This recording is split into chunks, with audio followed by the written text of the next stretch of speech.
Okay, so this video is going to be like a video going over a combination of really two trades for the most part. I'm going to talk about George Hill to Philadelphia for a bit here, but the title's probably about Evan Fournier. I'm going to talk about Fournier to the Celtics as well as Aaron Gordon to the Nuggets. I felt like those two trades didn't really deserve two videos, so I'm just going to put them together into this one. So let's first talk about what's in the title, since some people might just want to hear about that one and get it out of the way. Actually, let me talk about this Norman Powell and Gary Trent swap as well, because that's actually more interesting than the George Hill trade. But for the Evan Fournier side of things, the Celtics end up using their trade exception, and I believe they moved 2 second-round picks as well in order to make this trade go through. I do feel a little bit like you could have gotten more out of a $27 million trade exception, but it could definitely be worse. So that's fine. Evan Fournier is like, I think, an 18-point roughly score the past couple of years on good efficiency. Very good three-point shooter. Has ability to attack a closeout, do a pull-up shot from time to time. Decent ball handler and can be a secondary playmaker at times. And I assume he adopts like the six-man role on this team. I think that's what's best for him and what's best for the Celtics. The question of the title, though, is I think it might be like, can Evan Fournier save the Celtics?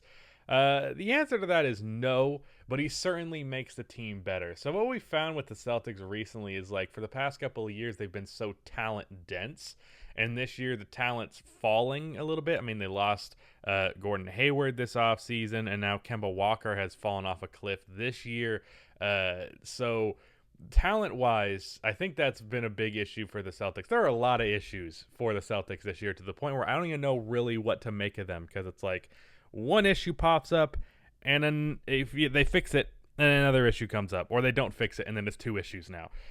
But this deal should definitely add some scoring depth to this team. Also, I've been hearing Boston Celtics fans forever now asking for the team to get a guy who can just really be a pure three-point shooter at times, and that's who Evan Fournier can be, on top of being able to bring a scoring punch. And I do think you wouldn't have too many issues like dropping down to being like a 15 point per game guy and doing most of his stuff off ball.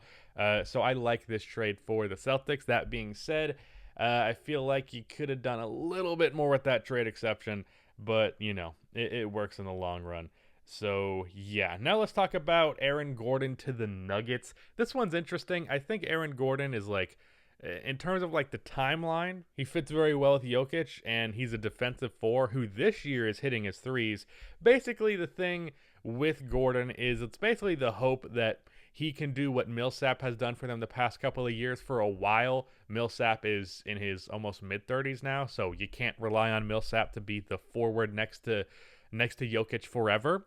And I would hope that Aaron Gordon can be that guy for quite a while. So Aaron Gordon, I could tell based on the discourse for trades around Aaron Gordon, I was like, there are a lot of people that don't know that Aaron Gordon is pretty good.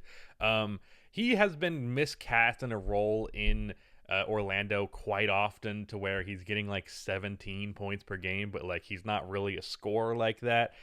Doing a lot of isolations, pull up mid-range shots, post-ups at times. It's like, that's not really what he's built for.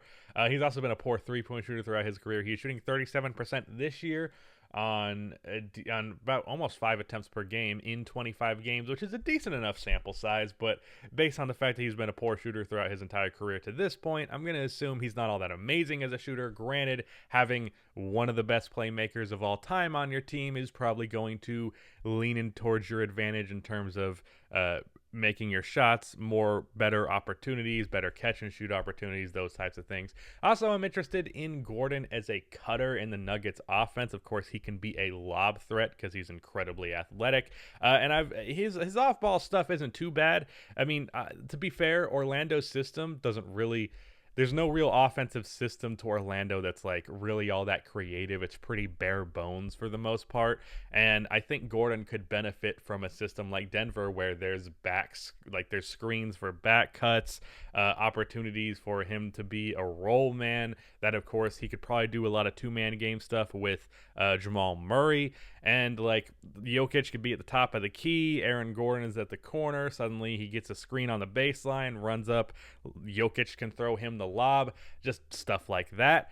So that's definitely, I like this trade for them as well. They moved a 2025 first round pick. I don't think it has any protections on it. And they moved Gary Harris for the contract, as well as, what's his name? Why is his name escaping me right now? It's very much annoying me that I can't remember his name. RJ Hampton. RJ Hampton, he has had moments for Denver. He's, of course, a rookie. It makes sense to trade him for Gordon. Like, it's not like he was doing stuff that was like, oh yeah, this guy's not tradable right now, or not for a caliber of a guy like Gordon. So a first round pick, a decent young guy. I'd say this is a pretty damn good return for Orlando.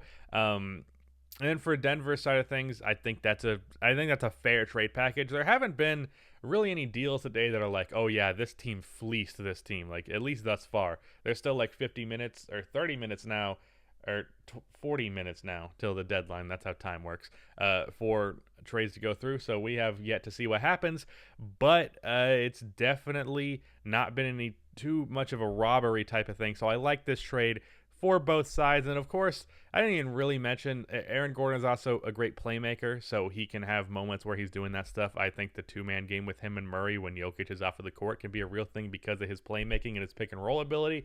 And then defensively, of course, Aaron Gordon has potential. I mean, I wouldn't even say has potential. He has consistently been pretty damn good at defense. He isn't always all the way tuned in, but he's a big forward who can sometimes do small ball center stuff, who is versatile, can defend the perimeter, and is not horrible at protecting the paint. So I think that's a great forward to put next to Jokic, and in the long term it is. The one concern would be the three-point shooting. Like, if his three-point shooting is going to continue to be in the low 30s, that would be concerning. But that's really it. That's the only really issue that you could have with this trade. So good for both sides. Then if we can talk about the trade swap, basically, for the Raptors and Blazers, where they traded Norman Powell to the Blazers for Gary Trent and Rodney Hood. So this trade kind of confused me, just because there is like, they're basically kind of the same player. Of course, Norman is better right now, but I am a big believer in Gary Trent, as you know if you've been on this channel for a bit now. Gary Trent Jr. is just a player that I strongly believe in, and I think he's going to be on a similar tier to what Norman Powell is right now by even next season. Like, people were saying this is a contract thing, but like, Gary Trent is up for an extension. He's a restricted free agent, so he can't just leave the team like Norman Powell might with the Raptors, so that's their side of things. But for the Blazers side of things, I'm more confused than anything. For the Raptors, like, yeah, you get a younger player who I think can be pretty much as good as Norman Powell pretty soon, who is at least restricted, so you can match his contract. He can't just leave you. And so I think it makes sense for the Raptors side of things. From the Blazers side of things, why are you trading the guy that you can have in restricted free agent who is a better defender? He's not much smaller than Norman Powell. If I remember correctly, they're both like 6'4". For Norman Powell, who, yeah, he's better this year, but you have to extend him, and you have to hope he doesn't leave your team in free agency because he's an unrestricted free agent. So this move kind of confuses me from Portland's side of things. I wouldn't say this is like I said, I don't think a fleeced move has happened yet, but that is a little like, you could have done better than that. I don't even think it made sense to trade Gary Trent. I didn't like that they traded him. I really wanted to see CJ, Dame, and Gary Trent lineups. I guess Terry Stotts hated Gary Trent uh, lineups with those two so much that they just had to trade him. I will say though, it was funny because I got a comment the other day on one of my tweets about Gary Trent, and it was a Blazers fan. He says, "I love Gary Trent. He embodies everything about Portland. He has the confidence. He has the skill. He has that dog mentality. He embodies Portland's identity." And he gets traded the next day. That's tragic. And then if I can talk briefly about George Hill going to Philadelphia. I mean, they moved Tony Bradley, Terrence Ferguson, and 2 second-round picks. And Terrence Ferguson is going to New York, and Austin Rivers is going to OKC for the third team side of things. That doesn't really matter. That's not really what matters. What matters here is that they got George Hill. Terrence Ferguson was not doing anything for them. Tony Bradley was looking good in the absence of Embiid, and I'd be a tad bit concerned trading Tony while Embiid is out. But I don't know how much longer Embiid is going to be out. I think it's only like a week or two, so I guess not the end of the world. But then George Hill is like a very good veteran point guard. He is at this point primarily like a spot shooter offensively. He was shooting like 50% from three for a good chunk of last season. And bordering on Sixth Man of the Year candidacy at least for Milwaukee. So he is a good point guard to have. I'm a little curious what that means for Tyrese Maxey. I don't know why my voice just left me. Tyrese Maxey, in terms of his stuff. I mean, George Hill can play the two. I think Maxey can play the two. Really, what position you can play is really determined on what positions you can guard, and both of those guys can guard most two guards in the league. So, yeah, I think he's definitely it's a good get. I'm interested as well if he might get some secondary playmaker roles because he can still do that and do stuff with Ben Simmons in the pick and roll.